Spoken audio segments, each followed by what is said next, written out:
करमाळा शहरातील मोहल्ला गल्ली येथील समीर हकीम शेख याने मंगळवारी सकाळी विहिरीत उडी मारून जीवन संपवलं होतं। यानंतर मंगळवारी रात्री उशिरापर्यंत शोध घेऊनही त्याचा मृतदेह हाती न लागल्याने पैठण जवळील एकनाथ अंडर वॉटर सर्व्हिसेसच्या पथकाला पाचारण करण्यात आले होते।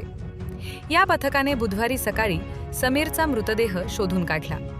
समीरने विहिरीत उडी घेतल्याचे कळाल्यानंतर करमाळा नगरपालिकेचे आरोग्य अधिकारी व कर्मचारी तसेच करमाळा पोलीस आणि मोहल्ला गल्लीतील युवकांनी मंगळवारी रात्री उशिरापर्यंत समीरचा शोध घेण्याचा प्रयत्न केला। तरीही त्याचा मृतदेह हाती न लागल्याने समीरचे नातेवाईक व मित्र परिवाराने पैठण जवळील एकनाथ अंडर वॉटर सर्व्हिसेसच्या पथकाला पाचारण केले होते। मंगळवारी रात्री करमाळ्यात पोहोचलेल्या या पथकाने बुधवारची सकाळ उजाडताच विहिरीत शोध घेऊन समीरचा मृतदेह अवघ्या 16 मिनिटात शोधून काढला। मृतदेह बाहेर काढताच नातेवाईक आणि मित्र परिवाराने एकच आक्रोश केला। त्यानंतर मृतदेह शवविच्छेदनासाठी उपजिल्हा रुग्णालयात नेण्यात आला।